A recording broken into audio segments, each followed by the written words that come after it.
top 10s was like how they care about the Air Force Ones now. That's how we used to wear top 10s.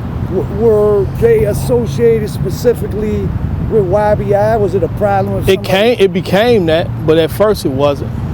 It became that, associated with us. You know, in some newspaper articles it would say, oh, you know, you had to be a lieutenant to wear them. And no, that was all bull, man. Everybody had pairs of 10s. We had so many 10s, the store used to tell us, if you bring us 2 old pair back, we'll give you a brand new pair.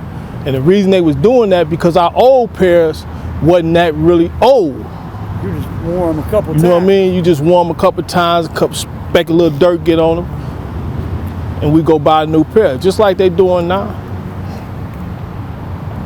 Okay, tell us about, you know, you did ended up, what were you convicted of in terms of the drug conspiracy? Unauthorized use of a communication, which is a phone, and that's kind of funny. So what exactly did you supposedly do? I was supposed to have been on the phone talking about some drugs, but we really on the phone talking about some fucking car keys. In real life? In real life. It wouldn't have been no problem for me taking the case if it was real some drugs, but it was some car keys. Who was your direct, like, okay, as far as the drug selling part, which statute of limitations long gone, whatever, you know, tell us really about you and selling drugs for YBI. Well, selling drugs was just an everyday thing for me to put some money in my pocket. That's basically what it was. And then it became a habit. Were you overseeing spot? Like, did you have your own quarter? Sometimes I have to oversee certain things and sometimes I don't. Like what? I read that you had Lawton or something? Nah, it wasn't no Lawton. You know what I mean? Didn't nobody have no spots. Everybody was everywhere. Really? Yeah, we went anywhere we wanted to go.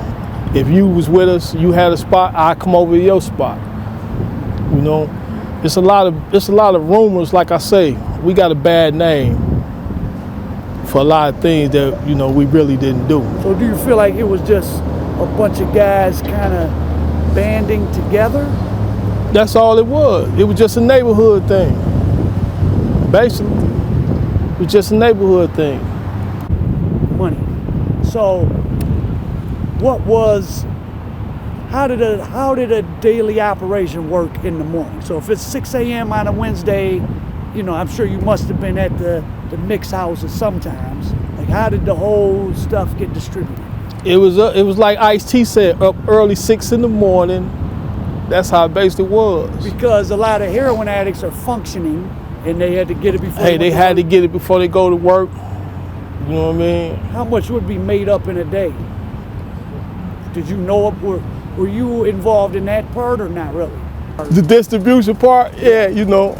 I helped slang that. I helped do that, you know. Well, what like amounts of money in a day was going on? Well, sometimes it was 20 a day, sometimes 25 a day, at sometimes 30. Yeah. So, would anyone have known what the total amount of money that quote unquote YBI was making? Not really, because not really. There's different big guys with the bag.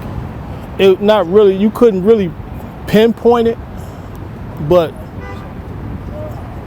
you could see it. Because there was no, like you said, there was no actual strict organization, so there was no one guy at the top that everyone was under. It was one guy that we all followed, you know what I mean? But other than that, no. But he wasn't necessarily getting every dollar. There were other people. Well, he might have. Basically like this, we'll say it like this here. We didn't want for nothing. What would you be paid? What were you personally getting paid? Well, this one rumor we got to clear up. I never went to a Benz dealer and bought a Benz. The New York Times reported today that authorities are trying to crack drug rings, paying the boys thousands of dollars to work as runners, distributing heroin to addicts. One 11-year-old was arrested with $2,000 in his pockets. And one auto dealer said a 15-year-old bought a Mercedes-Benz recently. So that was a big national news story. Did anyone in YBI do that? Not that I know of, but with me, myself, that was given to me. So that's the Benz that's in the picture in the book. Yeah, And with- you're standing. yeah. Tell us who you're standing with and what ended up happening with him. Well, that's one of my friends. Well, one was one of my friends. Emmanuel Cromer. Yeah, he told on me in the end. He told on you in a drug conspiracy or violence. Yeah, he told on me. Well, he came to court and he testified against me in the federal court under the RICO Act. Okay, for the drug stuff. Right, for the RICO conspiracy, RICO, and distribution and distributing. So he came back and testified on me on that in '87. You gotta remember, I was gone 4 years already. There was a second YBI indictment. Right. Because they said Bush and other people were running it from Right. Right. So and it I got was- put in that one. prison. Oh, so they said what? That I you was were gone 4 years directing already. Traffic from prison or something? I don't know what they were saying. Did you beat that? Well, I went to trial and I got found guilty of RICO conspiracy. And that one got, so you had, that was a separate federal conviction. But that ran concurrent with the first federal sentence that was already done. Okay, so So both of them bits was already done before I you even made you do them. right. Oh, what the fuck was I just about to ask you? Oh, so what, how would you or the other young guys be paid? Was it a weekly salary? No, not. At first it started off like that, but with some of us, it was like our own ATM machine on the block. Meaning, The spot is our ATM machine. you just go and get money. Get money if we need it. Hey, what, you just show up and, Show up, I need this, run that. You know what I mean? Okay, all right. and it'll be accounted for to Yeah. whoever. At the end, yeah. And at that age, I mean, what are your tastes? I mean, what were you even spending money on? Man, gym shoes, clothes. That's about it. So you couldn't Jewelry. even have spent that much money relative to like an adult. Yeah, it wasn't, no. You weren't flying to Paris buying art. No, we wasn't doing none of that. We was just young children out here having fun, man. And you guys, I know there was an infamous incident Carl Taylor talks about going to Cobo Hall and you get taken out of the, Yeah, were we you went there for that? Yeah, I think I was there for that. Do you remember Carl Taylor? I don't remember He was a Taylor, security guard. but I remember the incident when the police made us turn our suits inside out. But we still went up in there. Was that the, I have those pictures of like Baby Ray and Wayne. Is that day? No, that wasn't that day. No, Can that you wasn't that day. Tell us about, nothing negative, just the personalities of like a Ray and a Butch. I mean, were they likable, kind of big brother types, or? Basically, that's all it was, like a big brother. So they weren't gassing you up, hey, go kill somebody. No, that wasn't that. What we didn't do no stuff like that. You know, it's just average, guys out here in the streets, man, Did having you fun, man. You said you didn't really feel, you sort of felt like, hey, I'm just doing what a bunch of people are doing. I'm doing the same thing the next neighborhood is doing, or the next city is doing, So, everybody was somewhere doing something. Did people, as the years passed, younger guys in prison, sort of look up to you for the wrong reasons? Well, really, they couldn't approach me with that type of, You didn't want to hear any no, rah-rah about violence? about none of that, because simple fact is that, I'm here for something that I didn't do. So ain't no need of talking about that. Let me focus on doing this bit. And talk about, so, you went to prison, you couldn't read or write, but you obviously taught yourself or got taught. Yeah, I had to your teach. growth and development in prison. It's one thing that everybody have is common sense. So I had to use my common sense to learn how to come up out of there. How'd you learn to read and write? Well, a friend of mine, he became a friend later. When I got to Ionia, he worked in the law library. And he used to tell me, like, look, Kurt, if you want to get out of here, you got to go to this library. So, and that's what I started doing, going to the law library and reading. But, I found cases and stuff like that. But you learned to read in the law library? Yeah. So you taught yourself how to read in the law library? Law library, and I went to school up in there, As you started to get wiser and older and could read, did you start to get bitter at all the adults, from the police to the other YBI to who? That's one thing that I chose not to do, is to get bitter. Because if I get bitter, then they win. So, you know, I went to a place where I didn't have to be humble, but I learned how to be humble. So, you know. And it's at the peak before you guys got locked up, I guess 81, 82. It was 82, December 7, 1982. Okay, so in 81 or summer 82, what did it feel like to be a real YBI? A real YBI? Like in terms of you rolling around with the fellas, like it was legendary. I don't know what it feels like to be a real YBI. I am him. You know, no disrespect, but we basically knew whose was who. You know, it wasn't that you way over there, you way over there, and I don't know you. Basically, I know everybody that was a part of us. How many, like, official people roughly do you think there was? I couldn't say. I mean, more like 50, more like 200? I couldn't say. I couldn't really say exactly, you know. But it was like immediate family, I knew them. But then a lot of people would probably try to use your name to, you know, intimidate or, hey, I'm in YBI, and they might not have been.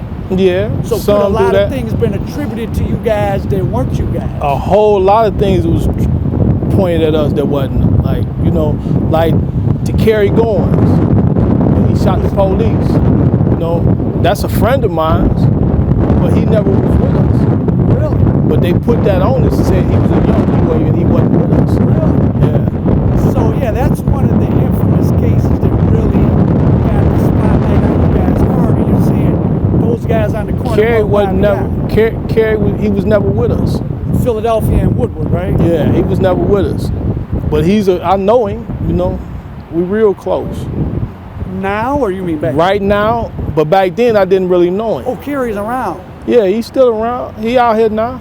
Oh, that might be somebody to interview, maybe. Yeah. Because he got a kind of a good deal considering what happened. I don't know exactly what happened. All I heard was somebody that was supposed to have been with us just shot some police, and I'm like, whoa, who? Then when they said who it was, I'm like, he ain't with us. Everybody was like, he ain't with us. He with you? No. Yeah. So those guys were just selling drugs on their own. Yeah, it was just somebody out there on their own. How and tell, you know, for people not from Detroit, I mean, drug dealing by the early 80s became like working at McDonald's. It was just a thing a lot of kids did. It wasn't hard to get involved in on a low level. It was with us. Right, but we had to know who you. We had to know who you was. But I mean, just in general. Just outside of us, yeah, you do, you know, jump on somebody's line. And there was plenty of adults willing to give somebody some packs to push. It wasn't just adults. Well, you know, 18, you say you're an adult, so basically, yeah. So the street pushers would be under 18, and then no, some had their own bag and some didn't. You know, some of the older guys worked for the younger guys. Some of the younger guys worked for the older guys. Did you ever buy for yourself? Did you ever buy heroin in bulk? No. So it was always. It didn't have to do that. Did you ever think about, you know, you just I never thought I was living? I never thought I was going to jail. Because you weren't really doing anything you thought that was I never thought I was going to jail. Wow. How did you first become aware that you were starting to be symbolic of like violence in Detroit? Did your mother say, hey, why is your name in the paper? No. When my name came in the paper, I was locked up. Well, it was when you were out on bond, what was the incident with you supposedly shooting the cop at Richton and Dexter? Was that made up too? Yes, it was. Because I will say this, and for people listening who might think I'm just going along, I've read so many articles and court cases in different cities and different eras. I can kind of tell, like, if there's not a lot of details, like, oh, we got a threat, or he shot at me, but no one was shot. you begin to say, are these just excuses to bring somebody in? Again, with you writing a letter threatening the mayor when you can't read or write. Well, what's the agenda behind that? That's what I'm trying to figure out. What was the agenda? You know, I don't know. But, you know, I'm here I survived it, put it like that. I survived it. How, and they when could you theoretically have first gotten out of prison? I was supposed to get out of prison in 99, 2000. And what happened? They didn't let me go into 2012. So it sounds like you were not accumulating points in there. None at all. So you didn't I wasn't no stab problem, anybody? none of that. None of them kind of problems. What did they, flap you for? What was the reason? Don't they have to give a reason? Not really. Not really. They didn't really give a reason. Were there people coming and testifying and saying, oh, this guy? Not that I know of. What do you Not think? that It was I just know your of. name was too? I really couldn't say, bro. I really couldn't say. You know, my prison record speaks for itself. You know what I mean? It wasn't no violence, no stabbing, or none of that. Basically, was notice of intent with people's coming in and lying and saying that they got a problem with me, and then they'll ride me out and leave him there. Oh, so people saying they were afraid to be. Yeah, or what they gonna do to me, you know, just to get, you know, the coward stuff they doing out here now. You know what I mean? They done brought the coward stuff from the penitentiary out here. So. Do the streets feel different now than? Well, the only thing different is, you know, everybody is trying to scheme on everybody. There's no loyalty. Yeah. What about okay, this is interesting. Because of your name recognition, have you had to be very careful of guys out here trying to show up somewhere with you? No, what it is, I just made myself too acceptable to peoples when I first come home, you know, and instead of me just coming home trying to learn them, you know, I let myself be open to them and try to learn them. Not for long, though. Well, you know, it happens. You know, a lot of things that I see that wasn't right, you know, but I can't blame nobody but myself for that. Do you feel anyone almost got you in any close calls since you've been out? No, I ain't gonna say close calls because, you know, I'm not gonna allow myself to be put in that position like that. You know, I'm not, put it like this, I'm not gonna let nobody use me as a get out of jail free card. Which they could. They will, ain't no which they could, you know. They will if they had a chance. Tell us about just because people want to hear about this, you know, the rockin' Ridges or white boy Ricks that you might have crossed paths with when you were back in the 80s. Well, Reg, I met Reg. Reg's all right, you know what I mean? Rick, I met him too, but, you know, come and go.